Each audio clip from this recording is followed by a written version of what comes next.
विगत दिनों प्रयागराज के माघ मेला में शंकराचार्य अभिमुक्तेश्वरानंद के साथ माघ मेले में पहुंचने पर वहां उपस्थित पुलिस अधिकारियों के द्वारा शंकराचार्य के साथ अभद्रता करते हुए उनको माघ मेले में स्थान के लिए पैदल जाने के लिए प्रेरित किया गया। साथ ही उनके शिष्यों के साथ जबरदस्ती की गई और जबरदस्त तरीके से दौड़ा दौड़ा कर पीटा गया, जिसकी तमाम हिंदू संगठन निंदा करता है। वहीं तमाम शंकराचार्य मठों के शंकराचार्य ने भी इस घटना की निंदा की है।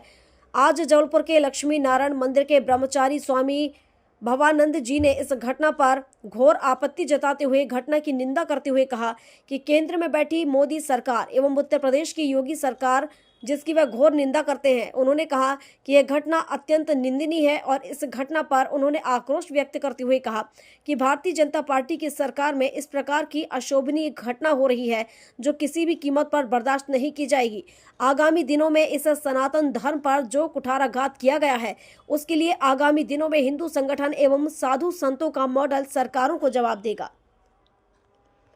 पार्टी की सरकार है, उत्तर प्रदेश में भारतीय जनता पार्टी की सरकार है और भगवा वस्त्रधारी योगी जी की सरकार है। और आप मानते हैं कि यार योगी जी की सरकार में और इस प्रकार का भगवान शंकराचार्य जी गुरु जी के साथ ऐसा हो रहा है, क्या मानते हैं आप इसको?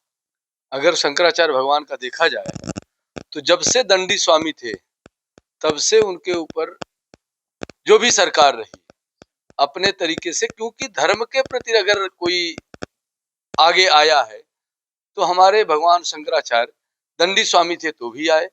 तब सपा सरकार थी, उन्होंने विष्णु गणेश विसर्जन पर जो है अपना विरोध प्रदर्शन किया तो लाठीचार्ज हुआ।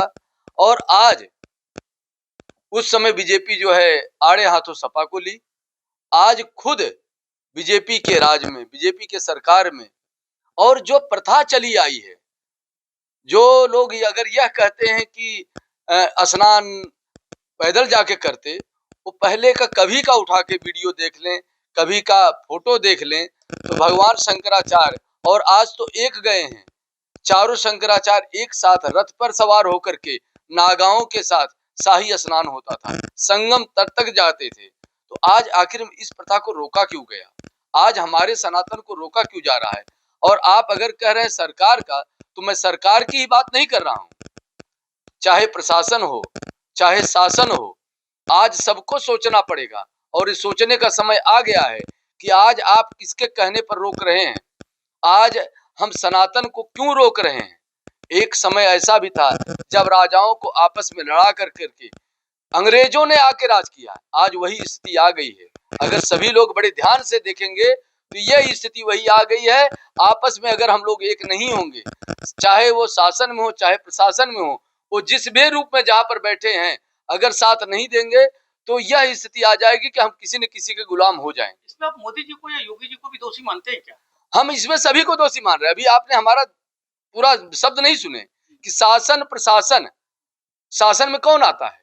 जिसका शासन चल रहा है। प्रशासन कौन है?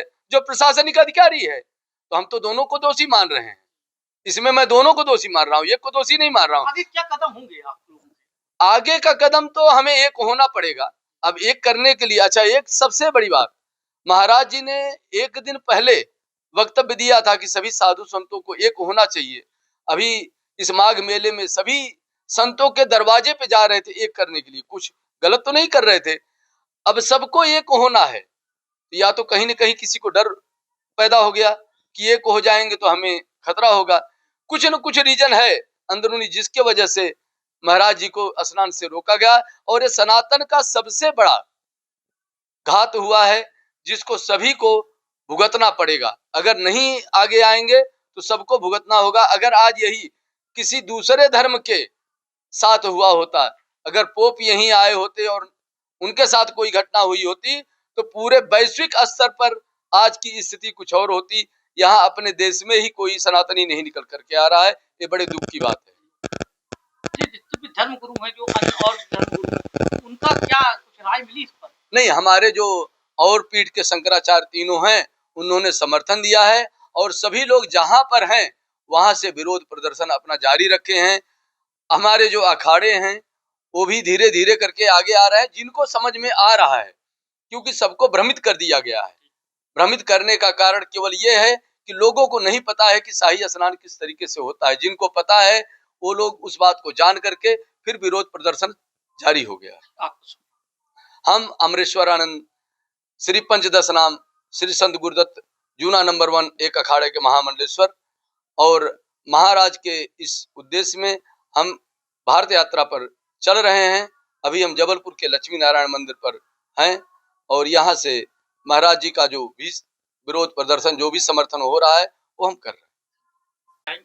ये सनातन धर्म की जो परंपरा है और सनातन धर्म के जो पुरोधा हैं, जो सनातन धर्म के सबसे बड़े ध्वजावाहक हैं, उनके साथ बहुत बड़ा अन्याय इस सरकार में हुआ है। इसके पहले किसी सरकार में इस तरीके से अपमान नहीं हुआ था महाराज श्री का। आप जो इसमें केंद्र सरकार को दोषी मानते हैं या उत्तर प्रदेश की योगी दोनों, क्योंकि केंद्र सरकार के अंडर में राज्य सरकार होती है, ठीक है। पूरा केंद्र सरकार का जो प्रधानमंत्री है उसके इशारे पे इन मुख्यमंत्रियों को मजबूर करके और इनसे सारा कार्यक्रम कराया जा रहा है। इसमें आप जानते हैं कि योगी जी की पूरा योगी जी तो ढूंढ रहे थे मौका और वो मौका इनको मिला। इन्होंने महाराज श्री को हमारे अपमानित किया, लेकिन आप ये मान लो कि इन लोगों ने ये नहीं किया। इन लोगों ने अपना तो कर्म बिगाड़ लिया है। इन लोगों ने अपने भाग्य और कर्म को खत्म कर दिया। यहीं पे अपने पैर में कुल्हाड़ी मार लिया इन लोगों ने। और ये इस पार्टी की जो है विनाश निश्चित है। आप ये मानते हैं कि सीधा सीधा इन्हें धर्म पर या अपन सनातन धर्म पे कुठाराघात किया है? इन्होंने बहुत बड़ी चोट किया है सनातन धर्म पर, जिसका परिणाम ईश्वर इनको देगा। एक हमारे भगवान शंकराचार्य के साथ इतना बड़ा अन्याय होने का मतलब कि सनातन धर्म बहुत खतरे में आ गया है। और हमारा नाम भावानंद ब्रह्मचारी है। मैं भगवान शंकराचार्य का ही शिष्य हूँ और मुझे यहाँ लक्ष्मी नारायण मंदिर का प्रभार दिया गया है महाराज जी के द्वारा।